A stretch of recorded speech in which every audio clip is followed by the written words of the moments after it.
우리가 살다 보면 참 많은 일들을 하게 되는데 중요한 일일수록 많은 시간과 에너지가 투자되는 것 같습니다.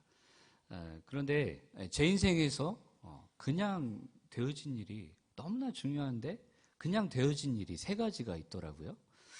그 첫 번째가 한 가정의 가장이 되는 것이었습니다.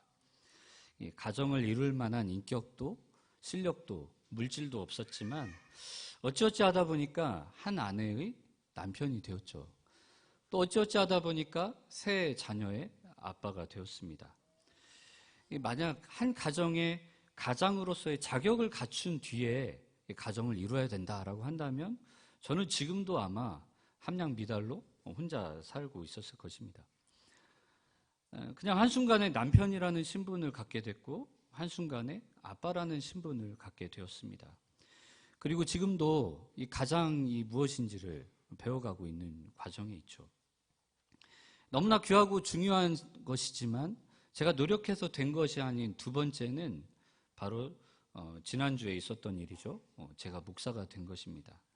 목사 안수를 받으면서 많은 기도와 격려를 해주신 해오름교회 성도 여러분들께 정말 다시 한번 감사를 드립니다. 대학을 졸업하고 본격적으로 사역을 시작한 지가 15년 정도가 지난 것 같습니다. 그동안 특별히 목사가 되어야 되겠다 그렇게 생각해 본 적이 그렇게 많이 있지는 않았던 것 같아요. 제가 목사가 된 것은 제가 자격이 있어서가 또 능력이 있어서가 아니라 하나님의 인도하심에 따라가다 보니 어느새 목사의 자리까지 오게 된 것 같습니다. 너무나 귀한 것이지만 제가 노력해서 된 것이 아닌 세 번째는 여러분들이 다 이미 추측하고 계시겠지만 바로 제가 그리스도인이 된 것이죠. 제가 죄인이며 하나님이 필요하다는 사실을 처음 개인적으로 고백하고 예수 그리스도를 내 개인의 구주로 영접한 그 시간을 아직도 생생하게 기억합니다. 그 모든 과정에서 제가 한 일은 아무것도 없었죠. 그저 듣고 믿음으로 받아들였을 뿐입니다.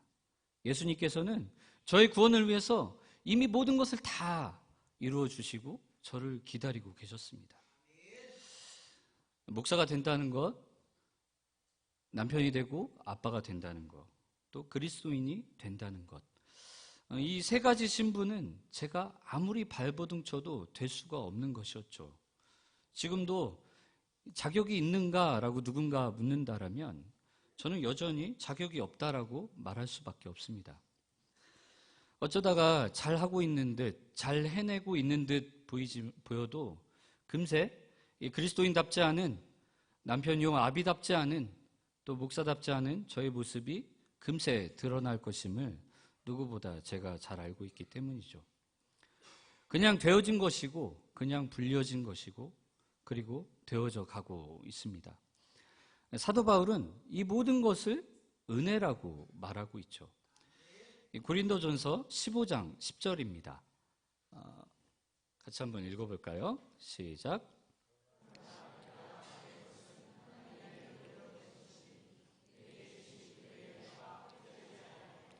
내가 모든 사도보다 더 많이 수고하였으나 내가 한 것이 아니요 오직 나와 함께 하신 하나님의 은혜로다. 아멘. 네, 사도 바울은 나의 나 된 것은 오직 하나님의 은혜로 된 것이다 라고 고백합니다. 은혜로 구원받은 하나님의 백성이 되었고 은혜로 그 귀한 사도의 직분을 받게 되었죠. 은혜가 아니고서는 죄인된 인간에게서 하나님의 자녀 또 하나님의 사도와 같은 신분이 주어진다는 것은 불가능한 일입니다. 은혜는 헬라어로 카리스라고 하는데요. 선한 의지, 사랑, 자비, 호의, 선물이라는 뜻을 갖고 있습니다. 영어로는 기프트라고 번역이 되어 있죠. 선물입니다. 은혜는 선물인데 하나님의 사랑과 자비가 하나님의 그 선한 의지로 우리에게 주어진 것이죠. 제가 대학교 1학년 때 이 기독교 동아리에서 성경 공부를 인도하고 있던 2학년 선배가 은혜에 대해서 이렇게 말해 주었습니다. 태선아, 지금부터 하는 말 잘 받아 적어. 너무 중요한 거야. 은혜는 너무나 값진 것을 아무 자격 없는 자에게 공짜로 주는 것이란다. 저는 지금도 그 선배가 알려주었던 이 은혜에 대한 정의를 설교 때나 성경 공부 시간에 종종 말하곤 합니다. 은혜는 너무나 값진 것이죠. 가치가 없는 것은 선물이 될 수가 없습니다. 여러분은 선물을 받고 실망해 본 기억이 있으십니까? 실망을 하는 이유는 그 받은 선물이 나에게 별로 필요가 없기 때문이겠죠. 아무리 좋은 것이어도 나에게 필요가 없다라면 아마도 실망하고 선물로 여겨지지 않게 될 것입니다. 선물로서의 가치는 선물을 받는 사람의 필요가 어떠하냐에 달려 있는 것이죠. 상대방이 정말로 필요로 하는 것이어야만 비로소 값진 선물이 될 수가 있습니다.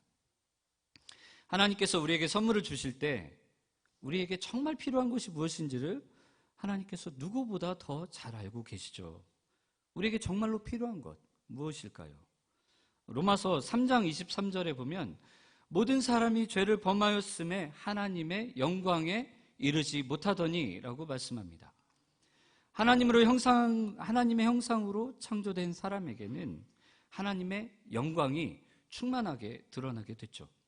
인간에게는 하나님의 거룩하심과 의로우심과 사랑과 자비가 충만하게 드러났습니다. 하나님의 영광 안에서는 고통과 아픔과 상처가 없는 영원한 생명을 누리도록 인간은 그렇게 창조되었죠.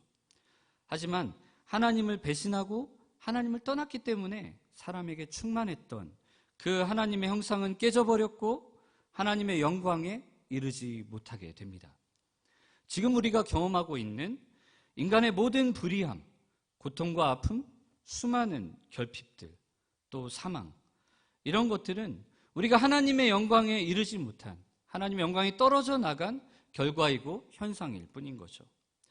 정말로 우리에게 필요한 것은 우리의 깨어진 하나님의 형상이 회복되어지는 것이고 다시금 하나님의 영광에 이르는 것이죠.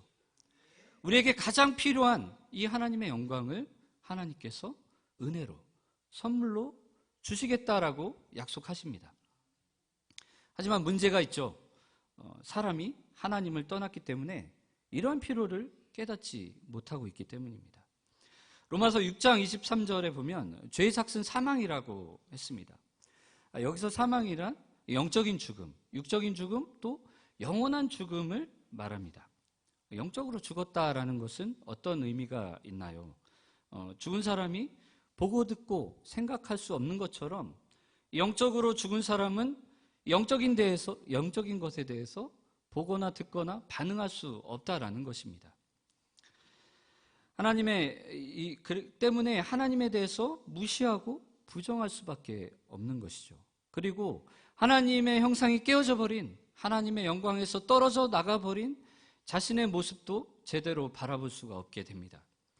하나님의 영광에 이르지 못한 자신의 삶을 바라보면서도 그저 겉으로 나타난 여러 가지 어려움들을 이겨내려는 노력만을 할 뿐입니다. 좋은 대학을 나오면, 좋은 직장을 가지면, 물질적으로 넉넉하다면 문제가 해결될 것이다 라고 여기지만 인생의 고통은 그런 것들로 해결될 수가 없는 것이죠. 하나님이 주시는 선물이 무엇인지에 대한 관심보다 내가 하나님으로부터 받기를 원하는 것에 관심을 갖는 것은 하나님이 주시는 은혜에 대한 가치를 잘 모르기 때문입니다. 아직 자신이 정말로 필요한 것이 무엇인지를 깨닫지 못하기 때문이죠. 내게 진짜로 필요한 것은 무엇인지 볼 수 있는 그 안목 또한 오직 은혜로만 주어지게 됩니다. 로마서 5장 2절을 함께 다시 한번 읽어보겠습니다. 로마서 5장 2절 함께 읽어보겠습니다. 또한 그로 말미암아 우리가 믿음으로 서 있는 이 은혜에 들어감을 얻었으며 하나님의 영광을 바라고 즐거워하느니라. 네, 아멘. 그리스도께서 주시는 은혜에 들어간 사람은 믿음으로 서 있게 되죠. 자신이 구원이 필요한 죄인이라는 것과 하나님께서 그런 죄인을 구원하신다라는 이 믿음을 갖게 되는 것은 하나님의 선물이라는 것이죠. 그리고 은혜에 들어간 사람은 하나님의 영광을 바라고 즐거워하게 됩니다.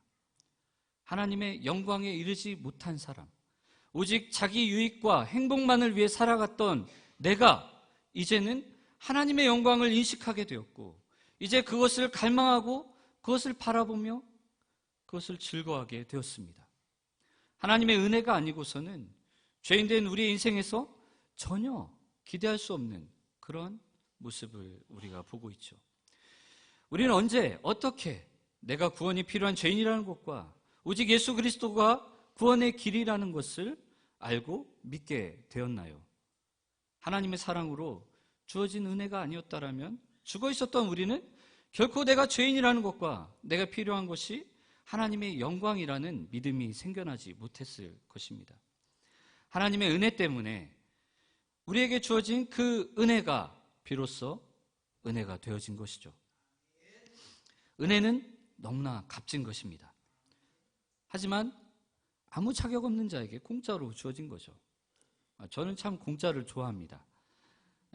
그래서 크게는 아니지만 참 여러 번 사기를 당해본 것 같습니다. 그런 경험을 통해서 알게 된 것은 세상에 공짜가 없다는 거죠. 어제 집문 앞에 이런 광고 전단이 붙었습니다. 가만히 앉아서 10kg 빼드립니다. 여러분 한눈에 이게 사기다라는 걸 알 수 있죠. 살을 빼려면 음식 조절하고 운동을 해야지 가만히 앉아서 어떻게 살을 뺄 수 있겠습니까? 재택근무, 시간 조절 가능, 월수익 500만 원 이상 보장, 뭐 이런 광고 문자 받아본 적 있으십니까? 사기라는 걸 단번에 알아볼 수 있죠. 월 500만 원을 벌려면 그에 맞는 시간과 에너지가 투자되어야 합니다. 세상에 공짜는 없죠. 불로소득을 쫓아 살다 보면 언젠가는 손해를 보게 될 것입니다. 반드시 심은 대로 거두는 것이 세상의 이치이고 하나님의 창조의 세상의 원리이죠. 그런데 하나님께서는 이 창조의 법칙과 조금 어긋나는 일을 행하시고 계시는 듯 보입니다. 바로 자격 없는 자에게 공짜로 주어지는 이 은혜를 우리에게 베푸시고 계시는 거죠. 선물이 되기 위해서는 대가를 지불해서는 안 됩니다. 만약 비싸고 예쁜 옷을 받았는데 값을 지불하라고 한다면 그것은 선물이 아니죠. 그죠? 내돈내산이 되는 거죠. 어떻게 측량 못할 가치를 갖고 있는 하나님의 형상, 영원한 생명, 하나님의 영광을 아무런 가치 없이, 아무런 대가 없이 우리에게 선물로 주실 수 있으실까요? 사람들은 여기에 많은 의문을 제기합니다. 이거 사기다, 그럴 리 없다라고 말하는 거죠. 불교에서는 구원을 얻기 위해서 선행을 해야 한다라고 말하고, 천주교나 이슬람교에서는 많은 종교의식을 행해야 된다라고 말합니다.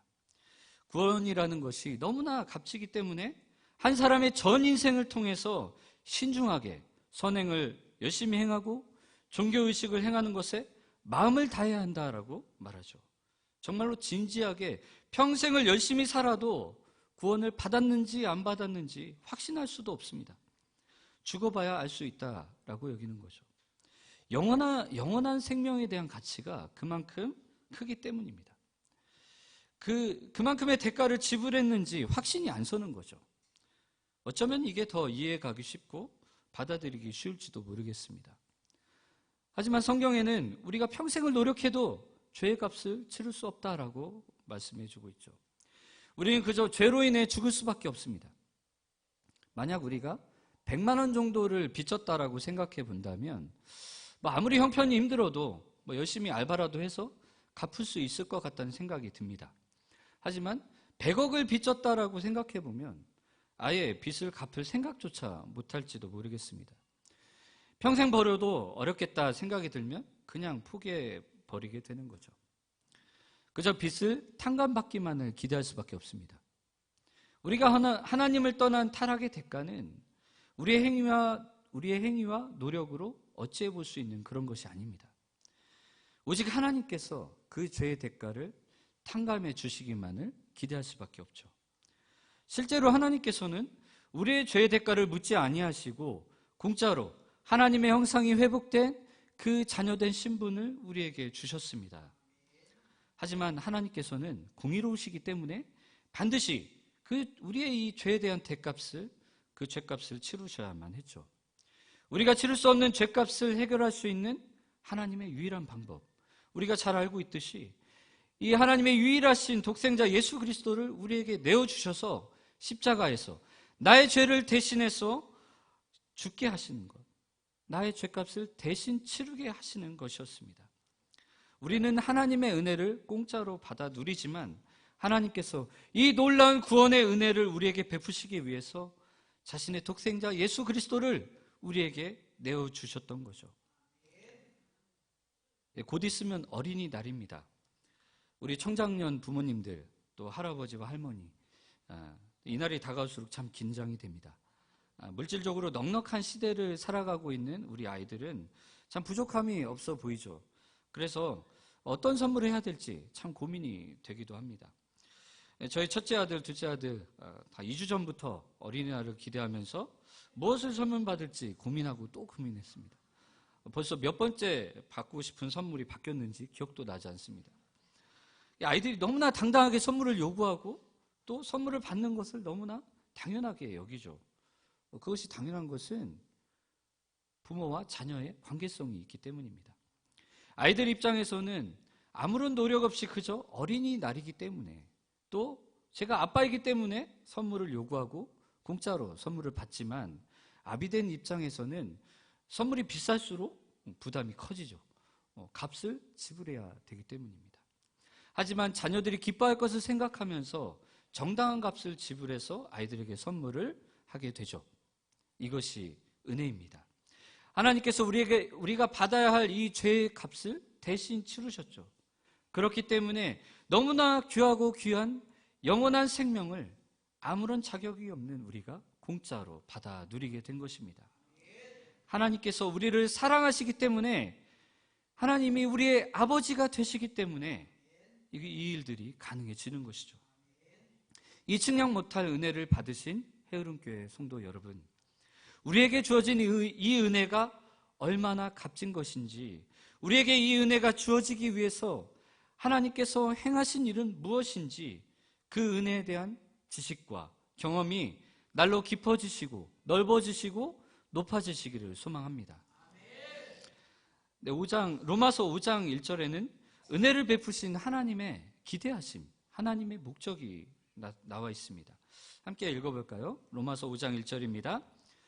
그러므로 우리가 믿음으로 의롭다 하심을 받았으니 우리 주 예수 그리스도로 말미암아 하나님과 화평을 이루자. 아멘. 네, 하나님께서 우리에게 은혜를 주신 그 목적, 그 예수 그리스도로 말미암아 화평을 누리게 하시기 위함입니다. 우리는 은혜에 대해서, 이 복음에 대해서 말할 때 우리에게 성취된 구원에 대한 것까지만 말할 때가 종종 있습니다. 우리가 그리스도의 십자가의 은혜로 하나님의 자녀가 되었고 천국 백성이 되었다까지만 강조가 되는 거죠. 우리가 받은 구원에 대해서 알고 확신하는 것 너무나 중요합니다. 하지만 거기서 끝난다면 안 되겠죠. 하나님께서 죄의 대가를 치르시면서까지 우리를 구원하신 그 은혜에는 목적이 있기 때문입니다. 이것이 빠져버리면 하나님이 우리에게 베푸신 은혜는 그 의미가 반감이 되어져 버립니다. 하나님이 주신 선물은 하나님의 영광에까지 나아가기 위함이죠. 하나님과 화평을 누리기 위함입니다. 우리를 하나님 앞으로 인도하시기 위해서 우리에게 이러한 은혜를 베푸신 것이죠. 가정을 이루고 자녀가 태어나게 될 때 자녀를 갖는 부모는, 이 부모의 목적은 출산 자체에 있지 않죠. 자녀가 건강하게 출산하는 것도 중요하겠지만 더 나아가서 부모는 이 자녀와 사랑의 관계를 맺고 함께하기를 기대합니다. 또한 자녀가 사회의 구성원으로서 독립적인 성인으로 자신의 삶에 책임을 다하는 그런 사람으로 성장하길, 자라나길 기대합니다. 에베소서 4장 13절에 이렇게 말씀합니다. 우리가 다 하나님의 아들을 믿는 것과 아는 일에 하나가 되어 온전한 사람을 이루어 그리스도의 장성한 분량이 충만한 데까지 이르리니. 우리를 하나님의 자녀로 삼아주신 은혜의 목적은 구원 자체에, 거듭남 자체에 있는 것이 아니라 하나님의 자녀로서 합당한 모습으로 자라게 하는 것에 있습니다. 하나님께서는 그리스도의 장성한 분량에 이르기까지 우리가 평생을 통해서 자라나기를 기대하시며 우리에게 은혜를 베푸시죠. 로마서 8장 30절입니다. 또한 미리 정하신 그들을 또한 부르시고 부르신 그들을 또한 의롭다 하시고 의롭다 하신 그들을 또한 영화롭게 하시느니라. 정하셨고 그들을 부르셨고 의롭다 하셨고 또 영화롭게까지 하십니다. 이것들이 따로 구분된 것이 아니라 하나의 세트입니다. 우리를 구원하시는 것은 영화롭게 하시기 위한 시작에 불과한 것이죠. 하나님과 친밀한 교제를 누리면서 하나님의 형상을 회복해 나가는, 즉 이 성화의 삶을 하나님께서 원하시기 때문에 우리에게 은혜를 주십니다. 만약 어떤 사람이 고대하고 고대하던 신축 아파트를 분양받았다라고 생각해 보시겠습니다. 탁 트인 갑천이 보이는 뷰, 또 최고급 인테리어가 이렇게 마무리된 집인데, 그런데 이미 입주를 이렇게 하고 있는데 주인이 문을 열고 신발장 앞에서 현관에서만 먹고 자고 한다면 정말 이상하다라고 여겨지지 않겠습니까? 우리가 은혜를 받았다면 그 은혜에 따라 살지 못하는 모습이 바로 이러한 모습과도 같다는 것이죠. 우리의 삶이 구원을 얻은 것에만 머무르지 않고 그리스도를 닮아가는 변화와 성숙으로까지 나아가기를 소망합니다. 얼마 전에 교육자 모임을 하면서 대표 목사님께서 작년에 텃밭에 심은 작은 묘목 사과 나무에 대해서 말씀해 주셨습니다. 심은 지 1년 정도밖에 안 된 작은 나무에도 동글동글하게 사과 열매가 맺혔다는 거죠. 먹을 수 없는 작고 시고 텁텁한 열매이지만 누구도 이 열매가 사과가 아니라고 말하지 못하겠죠. 아무리 보잘것 없어도 사과는 사과입니다. 마태복음 7장 16절에 보면 그 열매로 그들을 알지니 가시나무의 포도를 또는 엉겅퀴에서 무화과를 따겠느냐라고 예수님께서 말씀하십니다. 열매로 나무를 알아볼 수 있다는 거죠. 우리의 인생에서 어쩌면 너무나 작고 보잘것이 없어 보이는 이 그리스도인으로서의 작은 변화들, 그런 것들이 있을 수 있습니다. 이러한 작은 변화들이 바로 하나님께서 나에게 은혜를 주셨다라는 증거가 되어지죠. 저는 40대가 되면서부터 한 걸음, 이 단어를 정말 좋아하게 되었습니다. 성숙과 성장은 서두른다고 되어지는 것이 아니다라는 것을 깨달았기 때문이죠. 그저 처해진 곳에서 그리스도를 향한 한 걸음을 내디딜 수 있다면 그것이 은혜이고 그것으로 충분하다라는 생각이 듭니다. 말씀을 마무리하겠습니다. 하나님의 은혜를 우리는 너무나 쉽게 말하고 구하고 있지만 은혜의 가치와 무게는 우리가 측량할 수가 없습니다. 하나님께서 너무나 귀한 이 은혜를 우리에게 주실 때에는 기대하시는 바, 목적하시는 바가 있다라는 것을 기억하기를 소망합니다. 우리에게 은혜를 주시는 하나님의 목적은 반드시 성취될 것입니다. 하나님이 그렇게 작정하셨고 또 그것을 이루실 능력이 있으시기 때문이죠. 그 믿음의 확신을 갖고 한 걸음 한 걸음을 또 하루하루를 살아내시는 복된 성도 되길 축복합니다. 오늘 나에게 은혜로 주어진 이 하나님의 자녀라는 신분에 합당한 삶을 살아가기 위해서 때론 힘겹고 무거운 한 걸음이 될 수도 있겠지만 그 한 걸음을 멈추지 않겠다라는 의지와 결단이 우리에게 있기 원합니다. 은혜 가운데서 그리스도를 향해서 한 걸음 한 걸음 나아가시는 복된 헤어론교회 성도 되기를 축복합니다. 기도하시겠습니다. 하나님, 우리가 흔히 말하는 은혜, 그것이 무엇인지 우리가 이 짧은 시간 함께 생각해 보았습니다. 측량할 수 없는 그 은혜, 우리가 감히 상상할 수 없는 우리의 경험 세계를 뛰어넘는 그 은혜, 우리가 알아도 끝이 없는 영원히 알아가야 할 그 하나님의 은혜를 우리가 이 짧은 시간 다 알았다라고 어떻게 말할 수 있겠습니까? 하나님, 우리를 불쌍히 여겨주시고 우리 인생 가운데 행하시는 그 하나님의 놀라운 일하심, 그 은혜의 역사를 우리가 날마다의 삶 가운데 경험할 수 있도록 인도하여 주시옵소서. 하나님, 우리가 한 걸음을 하나님께 나아갑니다. 우리가 은혜가 없다라면 그 한 걸음을 뗄 수가 없사오니 주여 우리의 삶을 붙잡아 주시고 우리가 이 인경 한 걸음일지라도 포기하지 않고 그리스도인의 이 삶을 계속해서 쌓아나갈 수 있도록, 앞으로 나아갈 수 있도록, 그리스도의 장성한 분량에 이르기까지 나아갈 수 있도록 붙잡아 주시옵소서. 우리에게 은혜를 베푸신 그 하나님의 기대하심과 목적을 기억하며 하루하루를 살아가는 복된 우리가 될 수 있도록 성령 하나님 친히 인도하여 주시옵소서. 예수 그리스도의 이름으로 기도드립니다.